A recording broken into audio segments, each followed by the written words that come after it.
है समकालीन विश्व राजनीति, पार्ट फर्स्ट, चैप्टर फर्स्ट, शीत युद्ध का दौर। इस अध्याय में हम पढ़ने वाले हैं शीत युद्ध की समाप्ति को समकालीन विश्व राजनीति की शुरुआत की तरह देखा जाता है। इस अध्याय में हम यह भी पढ़ेंगे कि किस तरह से दो महाशक्तियां संयुक्त राज्य अमेरिका और सोवियत संघ वर्चस्व शीत युद्ध के केंद्र में था। इस अध्याय में हम शीत गुटनिरपेक्ष आंदोलन पर दृष्टि से विचार भी करेंगे। इस अध्याय में हम गुटनिरपेक्ष देशों द्वारा नई अंतर्राष्ट्रीय आर्थिक व्यवस्था स्थापित करने के प्रयासों पर भी चर्चा करेंगे। साथ ही साथ हमें गुटनिरपेक्ष आंदोलन को अपने आर्थिक विकास और राजनीतिक स्वतंत्रता का साधन बनाया, किन किन देशों ने, इसके बारे में भी चर्चा करेंगे। और सबसे इम्पॉर्टेंट क्वेश्चन जो हर बार पूछा जाता है और जो इस चैप्टर के लास्ट में पढ़ने को मिलेगा कि भारत के हितों की रक्षा में गुटनिरपेक्ष की नीति किस सीमा तक सफल रही। तो शुरू करते हैं बच्चों। तो अभी हम पढ़ेंगे क्यूबा का मिसाइल संकट। तो आप सभी को मैं बता दूं कि कई बार इससे क्वेश्चन भी पूछे जाते हैं, कई बार क्वेश्चन आते भी हैं, और जब इम्पोर्टेंट बातें नहीं पता होती तो मार्क्स भी कट जाते हैं। इसलिए पढ़ेंगे तो हम पूरा पैराग्राफ, पर इसमें से कुछ इम्पोर्टेंट पॉइंट भी उठाएंगे, क्योंकि आप सभी को पता है बच्चों, पॉइंट हमेशा अट्रैक्टिव होने चाहिए। जितने पॉइंट अट्रैक्टिव होते हैं उसके हिसाब से फिर हमें अपना आंसर किस तरह से देना है, हमें बहुत जानने में हेल्प मिलती है।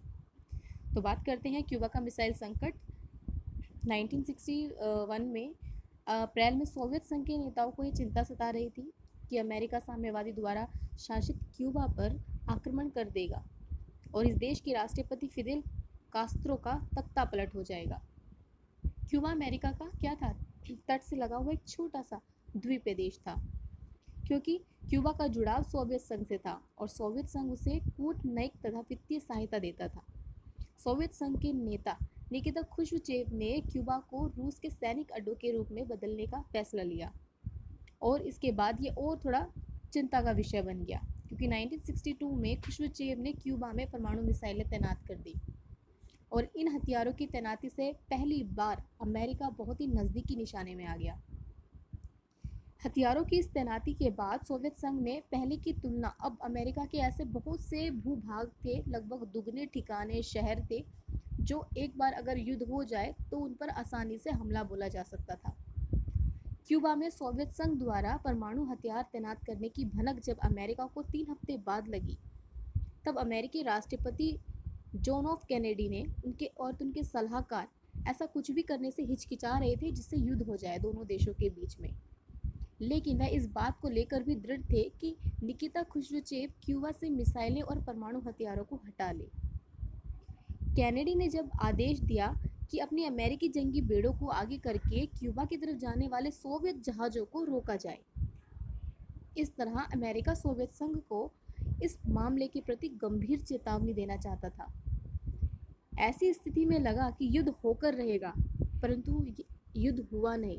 बस इसी स्थिति को क्यूबा मिसाइल संकट के रूप में जाना जाता है, जिसमें ऐसा प्रतीत हो रहा था कि दो महाशक्तियां यूएसए एंड यूएसएसआर में आपस में भयंकर युद्ध होगा, परंतु वो युद्ध हुआ नहीं। ऐसी स्थिति को ही क्यूबा मिसाइल संकट के नाम से जाना जाता है।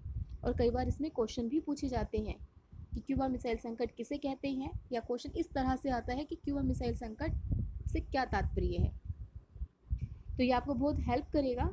अब मैं आपको इसमें से जो इम्पोर्टेंट पॉइंट है फ्रेंड्स, जो आप आसानी से पढ़कर जो आपको समझ में आ जाएंगे, जिससे आपको बहुत हेल्प मिलेगी अपने पॉइंट को किस तरह से बनाना है। बहुत सारे पॉइंट हैं, आपको 6 पॉइंट 5 पॉइंट जितने पॉइंट आपको इसमें से चाहिए आप आराम से ले सकते हो। इम्पोर्टेंट पॉइंट ही उठाना, मैं आपको हर बार बोलती हूँ और आज भी बोल रही हूँ कि अपने पैराग्राफ में से हमेशा अपना आंसर देते समय ये देखो कि कौन सा पॉइंट अट्रैक्टिव है, किसकी बात सबसे ज़्यादा की जा रही है। और ख़ासकर यदि टाइमलाइंस आ जाए, जैसे यहाँ पे अभी शो किया गया 1961 की बात थी जब ऐसी चिंता की जा रही थी, फिर 1962 में डिसाइड किया गया कि परमाणु मिसाइल तैनात कर दी उन्होंने। तो इस तरह से और भी अट्रैक्टिव हो जाते हैं हमारे पॉइंट्स बनाने और आंसर देना। इसलिए यदि जब हमारे पास पॉइंट्स मिल जाते हैं, जब हमारे पास पॉइंट्स ईजिली दिमाग में बैठ जाते हैं पढ़ने पर आसानी से, तो वो एग्ज़ाम में भी अच्छे से वर्क करते हैं। तो ये आई होप आपको समझ में आया होगा फ्रेंड्स, ये आपको हेल्प करेंगे। क्यूबा मिसाइल संकट 1961 अप्रैल लिख सकते हो। अब आप इसको एक्सप्लेन कर सकते हो कि सोवियत संघ के नेताओं को चिंता सता रही थी कि किस तरह से उनको आगे अपना वर्क करना है। अमेरिका साम्यवादी द्वारा क्यूबा पर आक्रमण कर दिया, जिससे कास्त्रो का तख्ता पलट किया जा सके। और उसके बाद क्वेश्चन पूछा जा सके क्यों क्यूबा पर आक्रमण करना चाहता था, क्योंकि वह अमेरिका के तट से लगा हुआ एक द्वीपीय देश था। आप ये पॉइंट ले सकते हो। हमेशा अपने पॉइंट्स मैंने आपको हेल्प के लिए ये पॉइंट्स बनाए हैं कि अगर आप अपने शब्दों को, अपने वर्ड को किस तरह से छोटा करना है, बड़ा करना है, ये आप देखना। मैंने इनको पॉइंटों में बनाया है। यदि आप ये भी लिखते हैं कि राष्ट्रीय फिदेल कास्त्रो, तो ये भी चलेगा, क्योंकि इसे अच्छे से हाईलाइट करके जब आप एक्सप्लेन करोगे तो टीचर्स को समझ में आएगा। क्यूबा का जुड़ाव सोवियत संघ से था। सोवियत संघ से उसे कूटनैतिक तथा वित्तीय सहायता देता था। और जो नेता निकिता खुश्रूचेव ने क्यूबा को रूस के सैनिक अड्डे के रूप में स्थापित करने की का विचार लिया था 1962 में। ये आप अच्छे से मेंशन कर सकते हो, इसे हाईलाइट कर सकते हो। आप चाहो ऊपर की लाइन लिखो, आप चाहो 1962 लिखो, बात एक ही है। पर अच्छा होगा कि आप अच्छे से टाइमलाइंस के साथ बताओ कि 1962 में क्यूबा परमाणु मिसाइल तैनात की गई थी, और फिर इसके तैनात करने से अमेरिकी नज़दीकी निशाने पर आ गया था, जिससे अमेरिका के काफ़ी भूभाग ठिकाने और शहरों पर हमला आसानी से बोला जा सकता था। अमेरिका को इसकी भनक 3 हफ्ते बाद लगी, तो राष्ट्रपति जॉन एफ कैनेडी और उसके सलाहकारों ने ऐसा कुछ भी करने से हिचकिचाए जिससे कि आपस में युद्ध हो जाए दो देशों के बीच में। लेकिन अमेरिका चाहता था कि वह निकिता खुश्रूचेव क्यूबा से मिसाइलें तथा परमाणु हथियार हटा ले। तो अमेरिकी राष्ट्रपति कैनेडी ने आदेश दिया कि अमेरिकी जंगी बेड़ों को आगे करके क्यूबा की तरफ जाने वाले अमेरिकी जहाज़ों को रोका जाए, सोवियत के जहाज़ों को रोका जाए। लेकिन अमेरिका यूएसएसआर को गंभीर चेतावनी देना चाहता था ऐसा करके। यही स्थिति ऐसी शो कर रही थी कि युद्ध होकर रहेगा, परंतु हुआ नहीं, जिसे क्यूबा मिसाइल संकट के नाम से जाना जाता है।